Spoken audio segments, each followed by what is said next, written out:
Last time on Shadow Piece, just as Fleet Admiral Sakazuki was about to die by the hands of the revolutionary Supreme Commander, Monkey D. Dragon, the last other person on the island appeared to save him. A youthful Admiral Fujitora arrived and used his gravity powers to save his superior.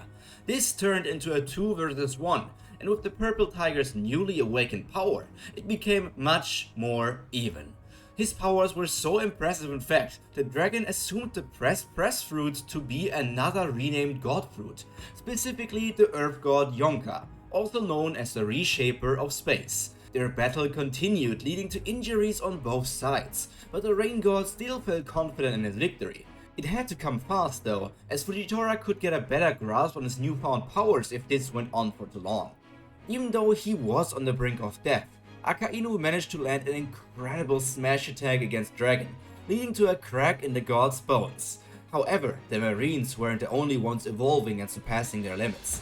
Dragon's emotions influenced the weather, and with increased adrenaline, the clouds in the sky grew even darker, and the unleashed thunder strikes grew more powerful by the second. At this rate, it wouldn't end with the destruction of an island. Monkey D. Dragon could be capable of destroying an entire country, or maybe in the future, even the entire world.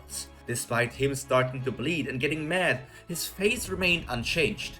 Is this the best the Marines have to offer? No wonder you are serving the Celestial Dragons. So let's just make you kneel in front of another dragon. He taunted them, his voice being carried by the storm. Fujitora clenched his sword, gravity swirling even tighter around him, and Akainu's magma seethed, his skin glowing with a terrifying intensity. Together they advanced, their combined justice bearing down upon the revolutionary leader with relentless force. But Dragon only smiled, even though it was barely noticeable on his face, and with a commanding wave of his arm, he summoned a flowing barrier of water and wind. He held his ground, deflecting each attack, the clash of forces lighting up the sky in purple, red, and a mix of green, blue, and yellow. It really was chaos, pure and utter chaos. A clash of power and ideals, each fighter unwilling to back down, each determined to prove that their own justice was the right path for the world. Clapping his hands together, Dragon instantly created a vortex around himself, starting to suck the two admirals towards the center, all while he started ascending into the air once again, rising above his opponents. Unlike the last time where he sneakily could prepare the holy symbol of Sanka to enhance the power of his attack, he just immediately blasted a shower of water on the two Marines.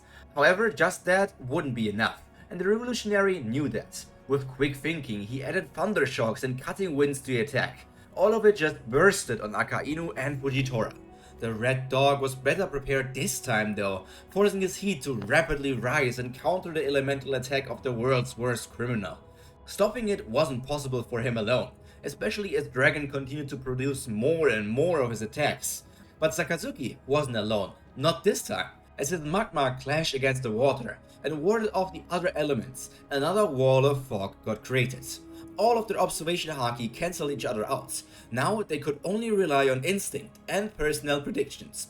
Using his gravity powers, Isho started to shoot into the sky, and that unnoticed. That was only possible because of his newfound powers. A beast of pure purple could be seen next to Akainu, and Dragon thought that to be Fujitora.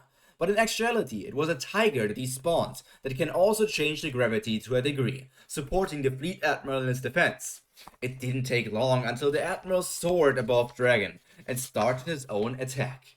A ball of gravity formed around his blade, first increasing more and more in size until it started to get condensed again. Although this wasn't the end of it. As the orb continued to compress, he raised his sword and swung it back down, not as a direct attack, but a way to invite a guest from far away.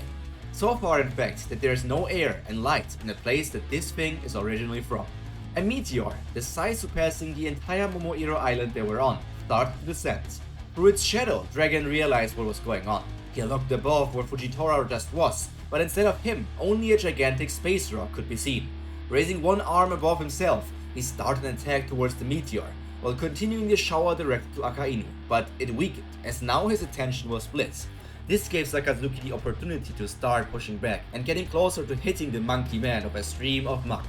Dodging would theoretically be the best choice. But dashing the distance of the entire island in a matter of seconds was impossible, even for Monkey D. Dragon, a user of a god's powers. Two immense forces pushed him to his limits, but despite a short fall back, Dragon could tremendously slow down the meteor and start suppressing Sakazuki. Not every dog enjoyed water, and this one specifically, out of magma, despised it. But he wasn't much help in this battle anymore anyways. Like a star in the last moment of its life, he increased his temperature to the maximum he could do by himself without needing time to ignite hotter. Just this push against the divine attacks helped out in the situation. For a mere moment, Dragon had to stop and decided to only focus on the Fleet Admiral. In a rush of power, the water overtook the body of Sakazuki and slammed him into the ground, knocking him out in the process and turning this into the last 1 versus 1 of the war between the Marines and the Revolutionary Army.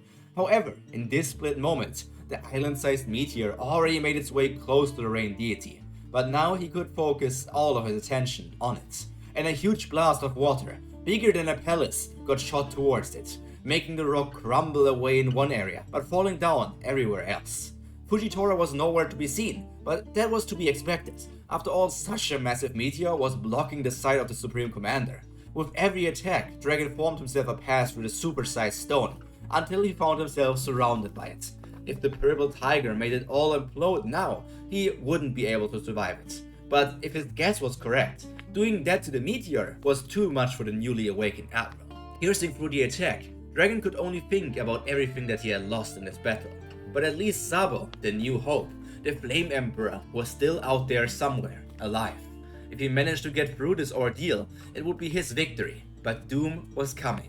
Suddenly, when his water continued to cut through the stone, purple energy appeared. It was the sphere that Fujitora had started to compress around his blade, sent as a projectile down. All the time spent concentrating on it had made it into a black hole of pure destruction. It sucked all the earth around it straight into it, expanding with everything it absorbed. The aura of death enveloped Dragon. Was there still a way out? Only one option was left. He ripped one of his arms off with no hesitation, not changing his facial expression in the slightest, and then a last effort got unleashed. His arm acted like a sort of paintbrush, and he drew the holy symbol on his body, acting as the medium itself. A blue surge started to surround him and collided directly with the black hole. It was a back and forth between water getting absorbed and Dragon's own bubble growing larger. Dragon seemed to get the situation under control, but then something else came. This time from the other side. Somehow Fujitora must have teleported there. He couldn't stop his focus in the black hole, so when a gravity attack hit him in his back, he just had to endure it. It wasn't much damage in fact, as Fujitora couldn't prepare it for a long time, but it was still enough to push Dragon ever so closer to the black hole. Now it really was do or die. He raised his other arm in front of his mouth and tore it off brutally. A human's body was roughly 60% water, and all the blood Dragon was shedding got directly added to his power. Only that blood was much more potent than rainwater itself. The two energies twisted and torn each other apart, ripping paths and big holes into the gigantic meteor until it smashed into the island. Everything turned silent, and a completely new island got born. It may not have a name just yet, but in the future, the cave nation Abyos will be known worldwide. The last person standing was bleeding heavily.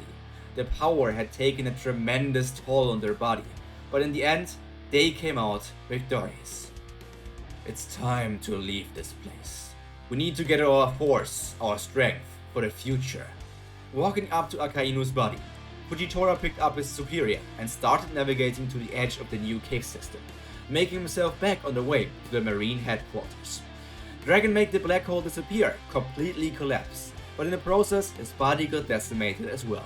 The leader of the revolutionaries had died, but his ambitions have not, as renewal and change will always happen in the world. As long as revolution exists, the world can still change. And this is the end of today's episode of Shadow Piece.